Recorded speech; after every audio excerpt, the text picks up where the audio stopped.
And here we are, 3/4 of an hour later.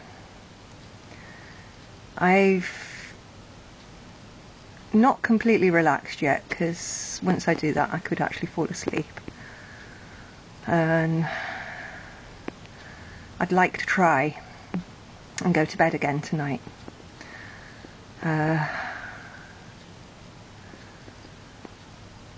Oh God. When I was recording the last video, if I'd tried doing my peak flow I wouldn't have been able to do it in that point.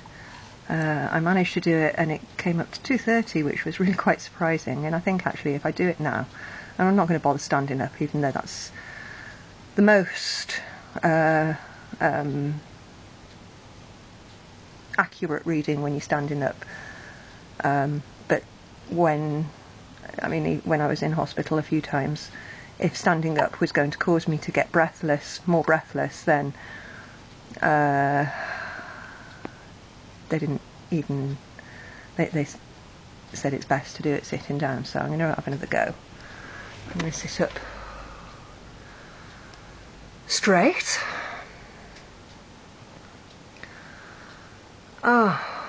And I'm feeling a little bit more, I'm feeling less stressed. Joey's just got down.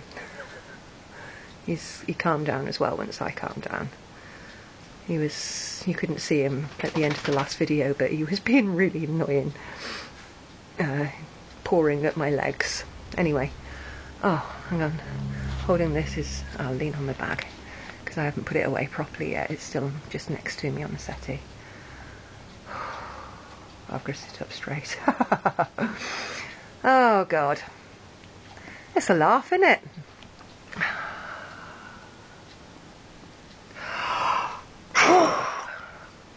And that's about 260. You see it? That's pretty damn good. So as I let go and relax, my breathing gets better.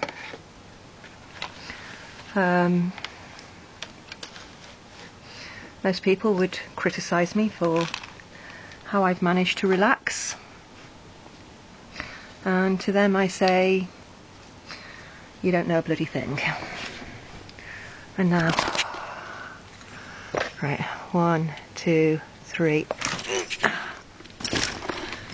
See, it would help if I didn't carry quite so much around in my handbag, but I might have wanted some of it. I might have wanted to sketch or write something, and if I hadn't got something with me to do that on, I wouldn't have felt very... And I also took a snack with me, which I still couldn't eat, and my peak flow, and other stuff that makes me feel comfortable. Oh, Jesus, I'm still letting go. And the only way I'm going to fully let go is when I sleep, and I actually really want to sleep in my bed. So I don't dare lie too comfortably here, or I won't get to bed. And actually,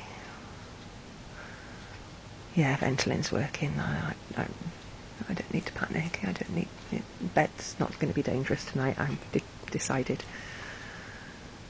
I wish I could decide that and follow it through, that everything I do is easier, and it is actually easier when I've got people around me who don't get into the energy of being ill with me. People who see me as well, as the well person that I can be. That helps. Not panicking, because I know how to manage myself. I cry, I let go. It's hard. I am not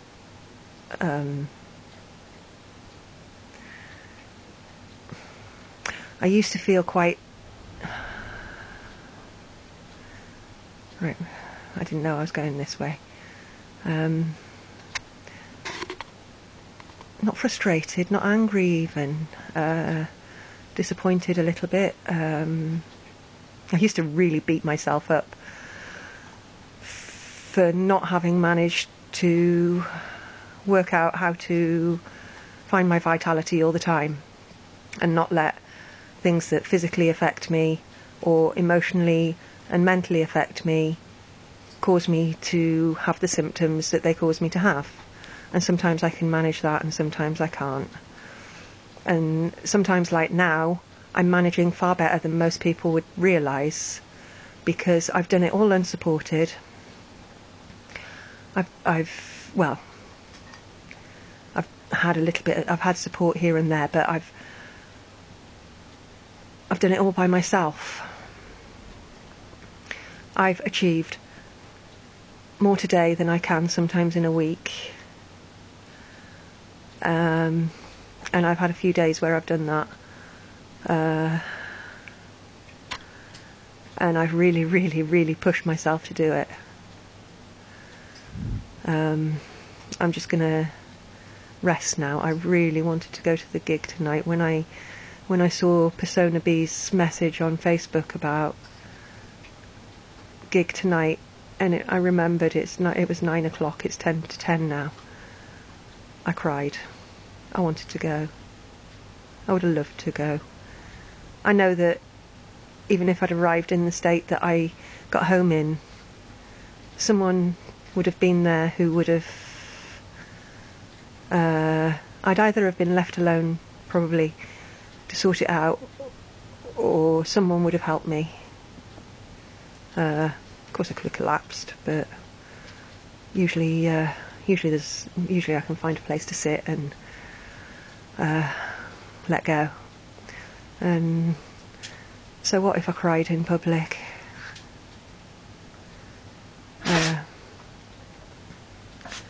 By doing it on video and uploading it and putting it out in the public, it makes it less distressing when it happens in public, depending on the response. When I have people fussing around me, it makes it far, far worse. When I have people treating me as if I'm being an arsehole, that doesn't help much. When I have someone just show me compassion, or leave me alone,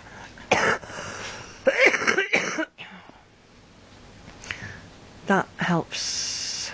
That helps. I'm very, very tired now. The doctor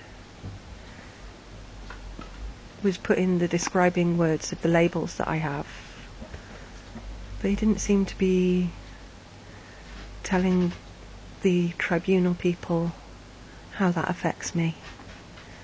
And I wish I'd gone away and thought about it and written some notes for him so that he understands, so that he can put it in his words, so that when he could see that I was having trouble, he knows that he's known me since I was a young woman.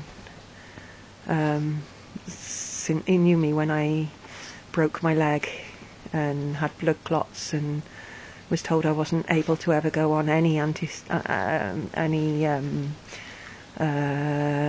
not getting pregnant pills. And he had researched it and he put me on the mini pill, which wasn't easy to make sure I took at the right time every day, the same time every day, about tea time, for it to have the highest chance of not failing when I was well more of the time and able to do routines, sort of going to bed at sort of more or less normal times and things like that, and having a more normal life. Oh God, I was in danger of going into a Kirk one then, but I'm not going to go there. Yeah, he knew me then when I'd just got married and stuff. So he's actually cool. But whether they'll take any notice of what he says is another thing, or whether they'll just think he's been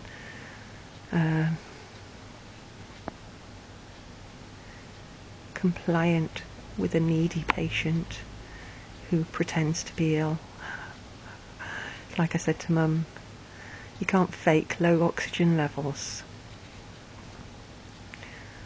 He'd had no idea by the way I was that I had low oxygen levels at the hospital back in October. But I mean, I've been better and worse since then. And I'm in danger of rambling, and I'd really like to talk to someone who actually cares about me, and doesn't look down on me for the way I am, or think that if only I did something like that, or I didn't do this, or blah blah blah, I'd be okay. Because sometimes you really just want to punch someone in the face when they're saying things like that to you, even when you're a non-violent person. And it's shocking how angry and upset that makes you feel sometimes, when you have been spending an awful lot of time working on compassion and understanding that they just don't understand. And bless them, they don't understand. Even very, very understanding people don't understand all the time. I don't always understand. Sometimes I lack compassion with myself.